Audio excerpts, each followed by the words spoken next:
یہ نہ بتایا ہو کہ قرآن ضروری ہے، کبھی یہ نہ بتایا ہو کہ قرآن پہلے ضروری ہے، کبھی یہ نہیں بتایا کہ روزہ پہلے ضروری ہے، کبھی یہ نہ بتایا ہو کہ ماں باپ کے حقوق پورے ہیں، کبھی یہ نہ بتایا ہو کہ میرے محمد صلی اللہ علیہ وسلم کی سنت یہ ہے، صحابہ کی سنت یہ ہے، اللہ والوں کی سنت یہ ہے، تیرے آجو باجو میں رہنے والے کی سنت یہ ہے۔ لیکن کسی نے نبی کی سنتوں کو چھوڑ دیا، اولیاء اکرام کی سنتوں کو چھوڑ دیا، صحابہ اکرام کو چھوڑ دیا اور پیر کا چولا بن کر بیٹھ گئے۔ جلفوں کو دیکھے تو عورتوں سے لمبے کر کے بیٹھ گئے، جبے پہن لیے، کبے پہن لیے،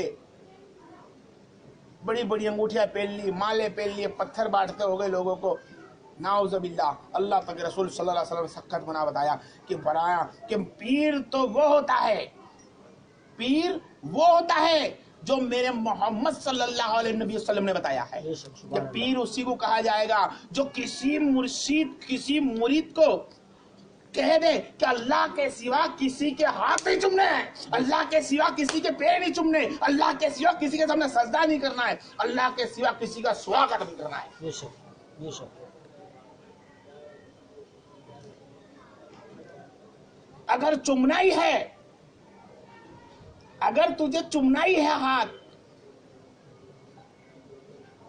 تو تیری ماں کا چوم لے، سبحان اللہ سبحان اللہ، بے شک تیری ماں کا چوم لے۔ بے شک۔ سر جھکانے کا حکم نہیں پیر کے سامنے۔ جس پیر کے سامنے کسی مرید نے سر جھکا دیا تو کہہ دیا کہ بھئی یہ سر جھکا میرا پیر کے سامنے وہ نہیں تھا جو اللہ کے سامنے جھکایا، تو بھئی کون سا تھا وہ سر جھکانا؟ سر جھکانا کون سا تھا؟ تو فرمائے تو محبت کا تھا۔ ارے فرض سنت تو فرض کے تو محبت میں سر جھکاتا پیر کی یا ایسے ہی سر جھکاتا؟ دونوں کے دونوں حرام ہیں۔ سر جھکانے والا بھی گنہگار اور سر جھکواتے ہوئے دیکھنے والا بھی گنہگار۔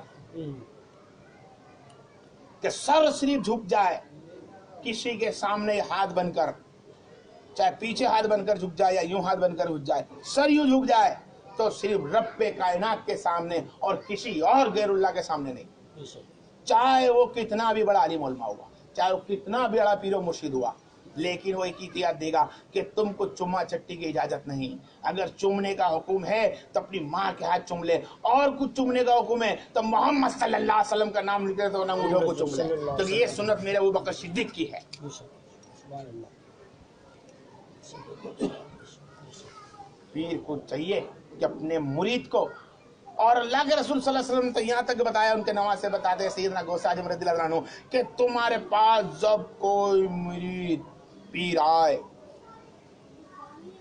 اور پیر ابھی تو کیسے بھیا کیا بتائیں کہ مرید کو ڈھونڈنے نکل جا رہا ہے، کبھی اس جگہ محفل سجا کے رکھ دی، کبھی اس جگہ محفل سجا کے رکھ دی۔ اگر دو پانچ مرید، ہاں جی مرید بننا آپ کو ضروری ہے، آپ کو ضروری ہے مرید بننا بھائی، ہاں کس بات سے ضروری ہے مرید بننا؟ اگر آپ مرید نہیں بنو گے تو تمہارا پیر شیطان ہوگا۔ ارے بابا یہ کیسی لا رہے بھائی تم اٹھا کے؟ بھائی پیر بن جا، مرید بن جاؤ آپ لوگ۔ اچھا اگر میں مرید نہیں ہوں حضرت کسی کا، تو اگر تمہارا کوئی مرید پیر نہیں ہے تو تمہارا پیر تو شیطان ہو گیا۔ ارے کبھی اللہ کے رسول نے شیطان لعین کو لعین ہی بولا ہے؟ کبھی پیر کا لقب نہیں دیا، اس کو لقب تم لوگ دے رہے ہو۔ شیطان کبھی کوئی اللہ والے کا لقب لے سکتا ہے؟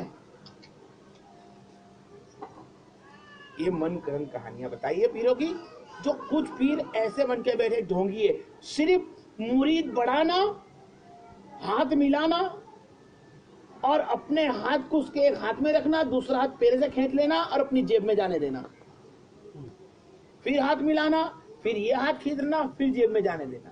بھائی مرید بنانے کا مطلب ہی یہ ہوتا ہے کہ دنیا کے اندر میں سکون سے جیو۔ کیسے جیو؟ سکون سے جیو، اور کچھ نہیں۔ واقعہ ہے کہ اللہ والے کا، ایک اللہ والے تھے، گئے بھائی باہر، ان کے مرید آئے، مریدوں نے فرمایا سرکار ہمارے حضرت بھی یہاں پہ ہیں، آپ ان سے مل لیجئے۔ ہاں جی، تو اپنے حضرت کہاں ہیں؟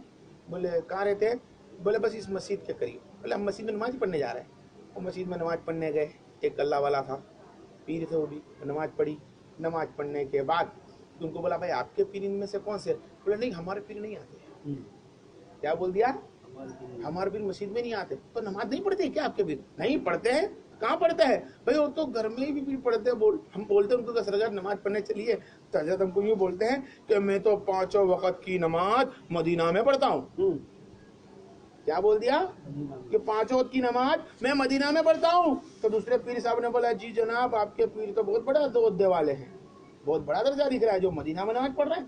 خیر آپ کے پیر صاحب ایک کام کرنا کہ آپ پیر کو کہنا کہ اب سے لوگوں سے ہدیہ لینا بند کر دیں. جب نبی کی بارگاہ میں جا کر تم نماز پڑھ سکتے ہو تو اس بارگاہ میں جا کے رحمت والا کھانا بھی کھا لیا کرو. وہاں کھانا بھی کھا لیا کرو. بھائی کیسے کھائے گا؟ جو انسان اپنے گھر کے اندر بیٹھ کر نفل سنت نہیں پڑھ سکتا ہو وہ کیا محمد صلی اللہ علیہ نبی وسلم کیا روز 5 ٹائم کی نماز پڑھنے جائے گا؟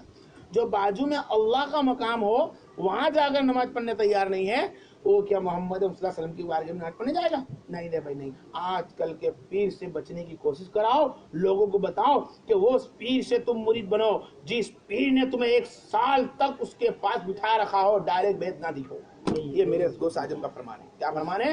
کہ جب کوئی تم سے مرید بننے کے ارادے سے آئے تو اس کو 1 سال تک بٹھا رکھو, مرید نہ بنایا جائے.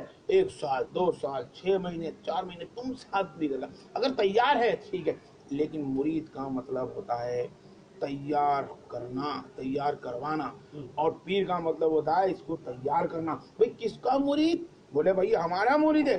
اچھا بھئی یہ تمہارا مرید ہے, یہ تمہارا مرید ہے. تم کس کے مرید؟